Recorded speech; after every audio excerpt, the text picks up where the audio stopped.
Operation Encore is a 501c nonprofit that is helping veterans turn into rock stars every single day. You can learn more about what Operation Encore is doing by going over to their website at www.operationencore.org. That is www.operationencore.org. If you can give them a hand, just click that little donate button or follow all of their social medias and learn exactly what they are doing to change the lives of our veterans every single day. Practice. And I moved up to Massachusetts to take care of my son while trying to run a practice in New York at the same time. So, it wasn't easy, to be in one state and run a practice in another. So I had to get some other doctors to cover for me. I'll make it a long story short. The owner of the hospital did not like that, threw my doctors out and filed a $10 million lawsuit against me. And so my whole practice took a nosedive overnight. I lost everything, almost. And I was freaking out. So I got a job at a hospital in Massachusetts. And there I met a nurse who happened to be married to a police officer, which I didn't know that at the time.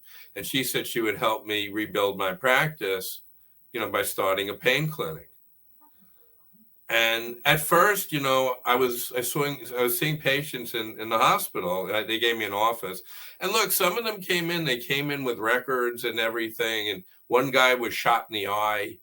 I mean, who am I to say that a man shot in the eye isn't feeling pain? I don't know. And pain happens to be very subjective. It's not, I can't take somebody's temperature or whatever. Yeah. So I would write that. The only thing is they always wanted the oxycodone, the 30 milligrams, which they called blueberries, which I later found out. I later found out the whole thing. And they'd always want 120 of them. And, then I found out, the nurse was selling them. And the nurse, who happened to be married to a canine cop, was selling the drugs. And then, like I said, I tried to get away from it. And I moved back to New York. And the only reason I didn't move back to New York prior was because of the custody arrangements. So I actually had physical custody of my son, and my ex-wife had legal custody, and she wouldn't let me move. I couldn't take my son out, and my son wouldn't live with anyone except me. So I'm in a situation. All right, so I'm trying to make money to get back. So I'm doing this. And yes, and people are giving me $1,000 for a script. And, of course, the nurse was, in my head, whatever, and saying, well, you're a Park Avenue doctor. You can charge $1,000 for this. And, then I realized, once I finally was able to get back to New York, I realized how stupid I was. Yeah. And it was too late. Now, this was 2011. And I got back to New York in 2000. I got back in 2011. Then 2 years later, in 2013, somebody I had prescribed the oxycodone to all of a sudden comes down to New York and shows up in my office. And, she's kind of pressuring me to sign it. And like I was, I freaked out. I wrote a prescription for her just to get her out of my office. And next thing you know, I was on June 18th, 2013, 4 days before my son graduated high school, big knock on my door. Go downstairs, kind of in my underwear and t-shirt, open the door, whole bunch of FBI agents come on in with, semi-automatics, actually, headgear on, clubs, push me against the wall. You, Dr. Belfour? Yes. You're under arrest. And then, my son comes down, sees me, starts crying. I'm like, oh, this is awful. One of them tells my kid, don't worry, he'll be home for dinner. So, I went down, I spent the day there in prison, not in prison, in lockup. I never did any time except for that, but I ended up getting probation for 5 years. and paying a $400 fine. But they were threatening me with 80 years of prison for writing a few prescriptions. Wow. And you know what that's like, to be facing 80 years of prison for writing a couple of prescriptions? And the reality is, and they're threatening me with that, and I'm like playing with a paper clip. And the guy and the assistant U.S. attorney says, "Oh, you always that nervous and play with paper clips?" I go, "Well, it's not every day I get threatened with 80 years of prison." Yeah. I'd be a little nervous myself. Right. So, and then after that, all right, so I didn't do any prison time, but all of a sudden my livelihood's gone. I kind of end up really essentially in the streets. Yeah. You just kind of blacked out there. I did. You there? I'm here. Can you hear me? Okay. Yeah, I can hear you. So I ended up, essentially in the streets. I was couch surfing for a couple of years, living with some really crazy people. And then I developed, I found the formula for turning it all around. And I really came from nothing, okay, I had some money left over, in a retirement account, which sustained me, felonies, which, I pled to and then my lawyer said, advised me, give up your license. Dumbest thing I ever did. Yeah. And, again, I ended up with 5 years probation and a $400 fine. And, 400 hours of community service, which I did really quickly. And I worked with other people on parole and probation. And so the judge he terminated my probation in half the time for exceptional behavior, because I worked with, people in the correctional system. And then, I found a place to work now called here New Beginnings. And that's what this is for me, a new beginning. And I'm the director, and I'm doing really well. I'm doing, I have everything back again. I think I can help more people. I feel, and I feel like I could help more people with this, because this, than even being a doctor, because being a doctor, it's everything's one-on-one. Yeah. But, now I got a book out, and it actually tells people how to go from nothing, or people who are upset with their life, how to turn their life around. And I've learned how to about it in my book. Yeah. I mean, and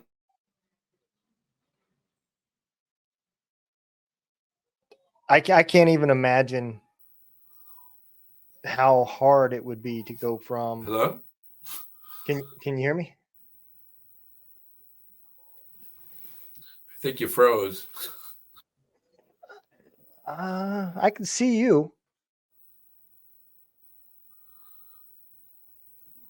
Yeah, you froze for a minute there. Sorry. Okay. That's okay.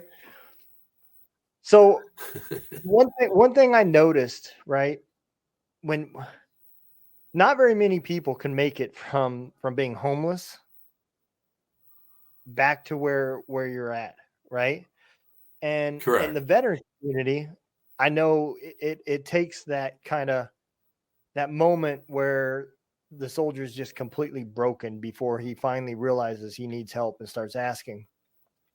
How trying to figure out where you're going to sleep, where you're going to eat, what are you going to do? Where did you come up with the method to actually start turning it around? Was it an aha moment, or was it just a fortunate of events? It's kind of both. I mean, I really hit rock bottom. I mean, there was one time, I could give you some examples of how rock bottom I hit. Did you ever watch Game of Thrones? You know the series Game of Thrones? Yep. Remember, everybody was waiting for the last season to come out. and everyone was waiting for the first episode. I was living on a couch with some nut. I'm not going to say who it was, right? And that day, she decides to throw me out. And at that time, I was still on probation, actually. And unfortunately for her, she was still on probation, too. And I actually went to the police and said that I got to get my stuff out of there. And which was not good for her, because if she has any police contact, she has to report it to her probation officer. Yeah. So, the police came with me, and I already told my probation officer about it. And he said, well, you got to give him time to get his stuff and get out. So, and she wanted to kill me, and I had to get out of there as fast as I can. Because now, Wow. I caused her to violate probation. She could go right back to prison. So I got out of there, and I stayed with these people. I don't know. This other guy was really crazy and started becoming threatening, and I had to get out of there. And then this was in Florida, and I moved back to New York, and I was living with some people who smoke crack. Those were the nicest people I lived with for 2 years, actually, the people who were on crack. Really? Well, I mean, I guess, just so what because you're addicted doesn't mean that you can't be nice. No, they were very nice. They were very understanding. They understood my situation. They treated me, respectfully, which other people didn't during this time. And, people who knew, I'm a doctor who screwed up. Well, they just wanted either to take advantage or exploit or whatever. And what happened was, look, if you don't have money and you're down and out, what do you have? I mean, just think about it for a second. What do you have? You gotta really use everything, use your brain, use your intelligence, use your skills, whatever you have. Yeah. Get in touch with whoever from your past and you think could help you. And not necessarily help you, but who's not going to take advantage of you and who's not going to exploit you. And I got in temporarily with, I don't even want to say this, but like an ex-patient of mine let me stay with him. I don't have a license, so I don't care. I could say that. And then I started realizing why he was my ex-patient. But at that same time, I was able to call other people, and I was able to get a job, working as a counselor at this place. And because I did that, so my home life wasn't stable, but at least I was bringing in an income. Right. So the first thing I would say, if somebody can do it, is get some sort of income coming in. Because you need it. And if you could do Instacart or Uber, and I couldn't even do that because I had a felony, but I'm talking about other people. Get some sort of income coming in. And then what happened was my son decided to move back in with me. And we got a place together, and we got my dogs back. He was able to get my dogs back. And once I got in with him, and it was rocky at first, but then things got better. I found some other work. Then I actually lost my job because the crazy person I was working for, oh God, she fired me because I didn't want to take walks with her in Central Park. And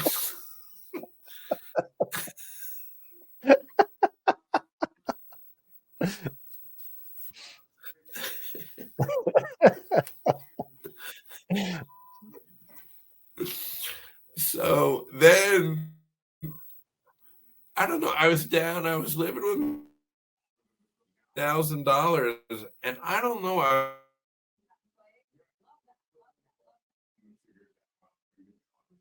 he says, "Hey, are you still in New York?" And I said, "Yes."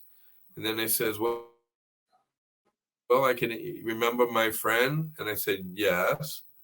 And then he introduced me, and then I applied for this position.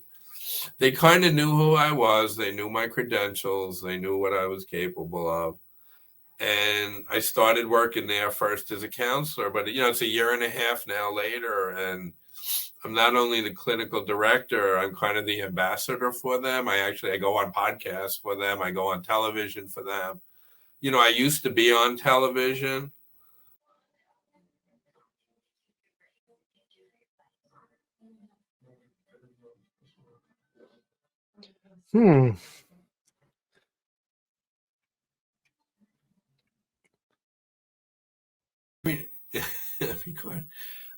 Look, something I've learned? Even if the interview is going a little messy, we're going to turn this into a success. Oh, okay? Absolutely. So I started working, and it just, he saw my value, and he didn't want to date me. He didn't want to, take me for walks in Central Park. I mean, he's a reasonable person.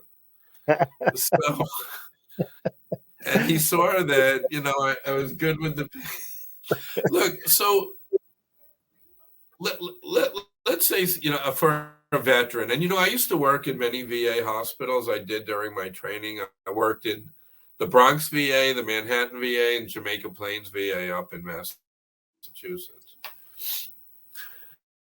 Veterans have certain skills that they've learned. They've learned it through their training. And, I think what happens is they get downtrodden. They feel, bad afterwards, whatever. But they have to remember that they have these skills and their talents, and they can use them. And nobody's ever going to take that away from them. And, I think a lot of them forget that. Yeah, I think a lot of it is that they feel like, at least I know I did when I left, your identity is kind of taken from you. You were somebody before you walked out that gate. And then when you walk out, you're now in this big pool of people that no longer know anything about you or care anything about you. And I think that's kind of one of the reasons why transitioning is probably the most dangerous time for veterans, is those first 2 years after getting out. All right. So let's look at it. Compare it to my situation. Just think about it. Here I was a doctor. It was like getting out. So what do I do? Yeah, I suffered for a while. I'll admit that. I did. But eventually, I realized that I still have my skills. And the other thing is, just look, opportunities are always going to come. You're doing this podcast now. This is a skill you have. This wasn't the same. You didn't do this in the military, but this is something you learn. And, you learn, there's a lot to podcasting. You have to interview people. You have to come up with questions. You have to schedule them. Yep. It's not easy. No, but you're doing it. So, I mean, that's what? It's definitely not easy. It's a perfect example right there. No, it's not easy. So you could have given up and said, I don't want to do anything, but you're not. Yeah. You're not. In fact, this is a great thing that you're doing. And you're by having certain guests on, you're helping people. And these people would not get exposure to others if it wasn't for you. And other veterans, whatever, they have to realize that they can contribute, and they really have to look. Let me tell you my formula, okay? And this could be very helpful. And the formula I use is ACCEPT, ACCEPT, okay? Mm-hmm. A. All right, for me, it's admit you did something wrong, take full responsibility. Okay, if it's like a veteran, you didn't do anything wrong, but take responsibility for your life. Yeah. And take responsibility for who you are. And the story you tell yourself is your story. And that's all it is a story. And guess what? Stories can be rewritten. Yeah. So rewrite your story. Okay, C, contribute. Oh, no, C is cut out. Cut out any toxic people in your life. Okay, if you have a boss who only wants you there for walks in Central Park, quit before she fires you. Get rid of her. Look, there are toxic people out there. Yeah. If you're around toxic people, get rid of them. And anyone doing criminal activity or using drugs or alcohol, get rid of them, and don't do any drugs or alcohol yourself, because it's just not going to work. And while I'm at it, don't eat crappy food either. Learn about diet and nutrition. That's important. Okay, the next C is contribute. So if you have, again, maybe there's a big change in your life where you did something. Are you really going to spend the rest of your life torturing yourself? Is it worth it? No. You have certain skills, you have talents, you have your education, you have your experience, you have your training, you had military training. And believe me, military training is not easy. So don't tell me that's easy. I mean, if you got through that, you could get through this too. So C is contribute. Contribute your skills. Go find a place to contribute your skills to others and to yourself. Okay? E, exercise. Start paying attention to your physical body and exercise, because the only way to go from mess to success is to be in good physical shape. Don't let yourself go. If you could work out, work out. If you can run, run. If you can walk, walk. Just whatever you need to do. Watch what you eat. I could go to a whole thing on that, but that's another day. Again. Okay, P. This is a big one. Find your purpose. Find your purpose in life. Yeah. Everybody has a purpose. And then, I put this up on the internet. Oh, you're crazy. You don't know what you're talking about. I do know what I'm talking about. Yeah. When you find your purpose, that gives you a reason to wake up every day, every morning, get out of bed and do something. Okay? And that's really what'll stop all the naysayers, all the obstacles. Just stick to your purpose, whatever your purpose is. And then T is try and try again. Don't give up. Never give up. The only way you lose is if you give up. You don't lose if you lose. You lose if you give up. Yeah. If you lose, you learn. You only win, learn, or give up. Giving up is the real losing. And look, after this happened to me, I was in the media, I was on the internet, and, people treated me like crap. I mean, I couldn't get. I used to live in and now I can't even get housing. And, I used to get any job I wanted to because I'm a Johns Hopkins graduate. Now I can't even drive an Uber. But I never gave up. Try and try again. Try again. Don't stop. And that's my formula. Yeah, I mean, I agree with a lot of what you just said. Especially, like you said, the P is the big one, purpose. And I think that's something else that the veteran community has in relate to this is the lack of purpose. When they get out, they start, when that depression starts hitting, they just don't feel like they're worth anything. At least, and I'm speaking about myself, not necessarily for everybody, but I think that's losing that purpose is the beginning of the downward spiral that happens. And cutting out toxic people too. I wish I would have learned that years ago, because I'd been miles ahead of where I'm at now had I done that. Well, again, just look at your life, and if there are any toxic people, cut them out. And you talk about purpose. This what you're doing now. Is it part of your purpose? The Absolutely. podcasting? Yeah, absolutely. Okay, and what is your purpose? My purpose is to help the veteran community. I want to see the veteran community to where when you hear the word mental health, the first image in your mind isn't a soldier. I like to Okay. celebrate our wins. People that are trying to recreate their dreams that they put on hold to serve our country, i.e., be a musician or a writer. Since I've done this, I've wrote my first book. I'm learning to play guitar. I've met some amazing people, and I'm building a Okay. nonprofit. So that is my purpose. Okay, so look at this for a second, right? And it's something you probably don't even realize what you're doing and what I did. What happened to me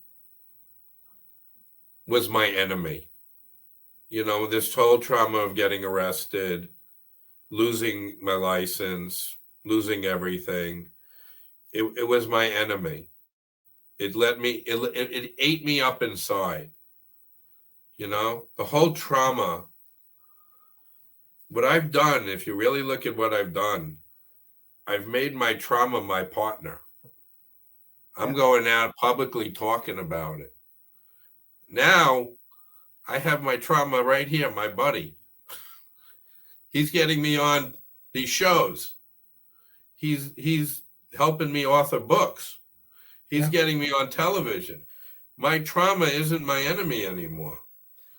You talk about depression, okay? Mm-hmm. That was your enemy. Yeah. But your depression is also a reason, your purpose for what you do and what you're doing. Your depression has now become your partner. Yeah, I agree. And the more you let the more you let him partner with you, the more successful you'll become. Yeah, that makes perfect sense. And that's something no other doctor or psychiatrist is going to tell you. To become friends with your trauma. Use your trauma to help you. Yeah, and I think it's your acronym is really spot on too, because in order for you to be able to do that, that A has to be the first thing. You have to accept what you did. If you don't, you're never going to get to this point. Exactly. And that's why, I made it easy for people to remember, accept, acronyms, formulas like that. If you remember, if nobody takes out anything else from this, if they remember, accept, I know I've helped somebody in your audience. Yeah. And even you too, if you remember that. Yeah. So I ended up going to a group therapy, and a lot of them, it was called the Warrior's Way mindset. And a lot of the stuff that they prescribe is kind of in your acronym. One is they take you through a phase where it's called know thyself. And that's when you'll start learning who you are, why you are, and all the stuff that you probably don't want to know about yourself. And that's where by the time you get through that, that's where you have to have accept, okay, this is me. This is what I've done. I am that guy that lost my temper. I am that guy that was depressed. And you have to take ownership of those things. And Absolutely. so I think it's obvious to me that your formula is going to work, because it worked for me in another atmosphere, but a lot of the same things that you just mentioned that's in your acronym is the same things that they're teaching. Okay. So look, it works. Yeah. And, I didn't even know about them, but, this is what I came up with, and it works. So I'm living proof of it. I went from being a doctor to a felon. Yeah. And for felons, it's not easy. Let me tell you. Yeah. But I'm back to kind of being a doctor. I don't have my license back, although I'm fighting for it. But you know what? It doesn't matter. I'm still a doctor. I still have my MD. Yep. And I'm still doing, I like doing this more than I like just sitting in an office one-on-one. Yeah. And I feel I could do a lot more doing this. Well, just like you said, there's your purpose. It is. And the other thing I've learned too, and a lot of this for me has just came in the last 8 months.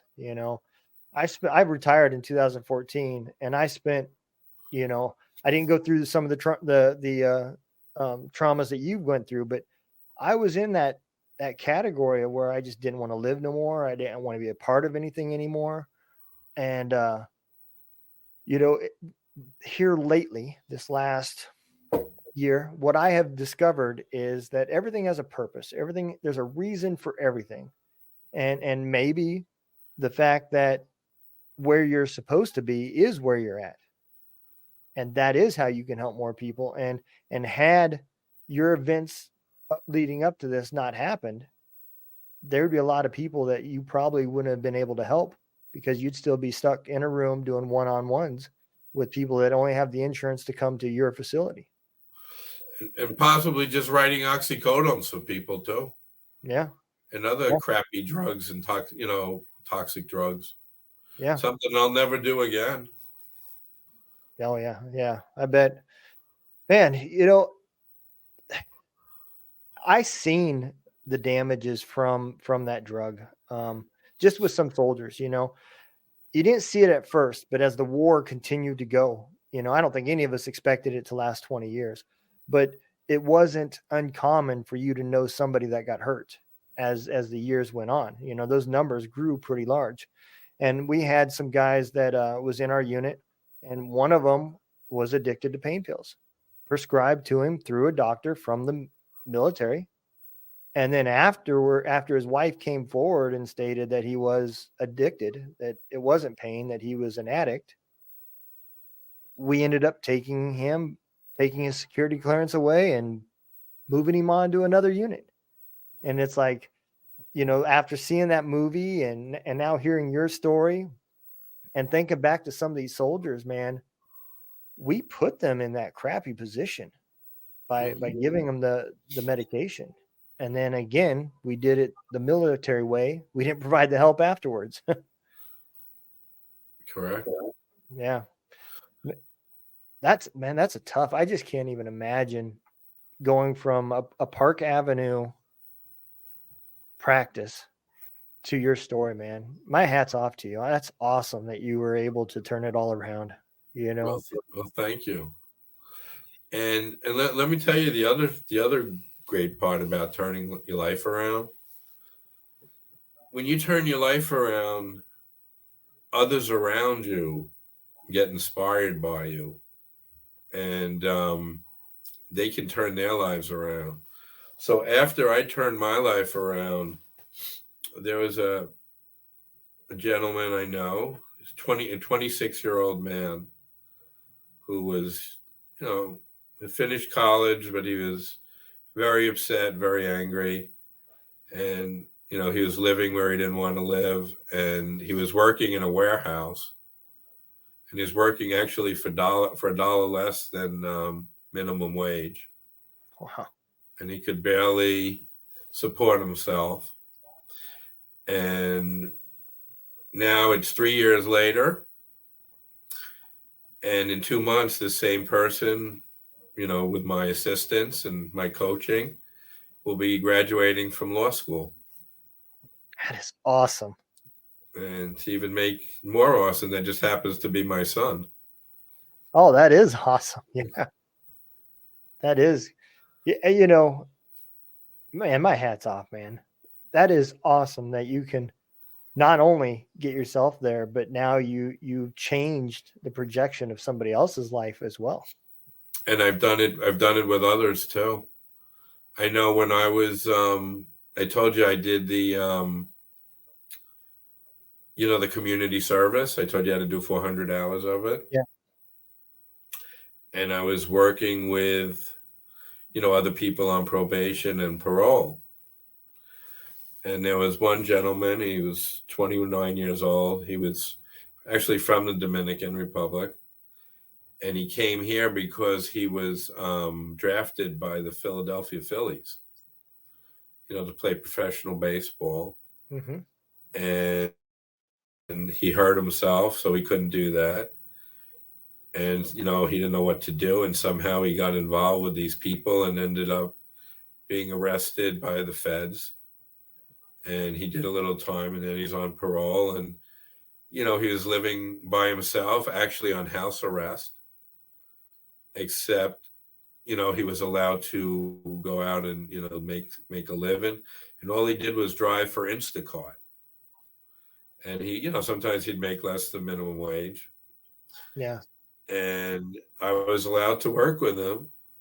And now he's done with parole, but prior to finishing parole, he developed a whole e-commerce store online. And before he finished parole, he was financially free.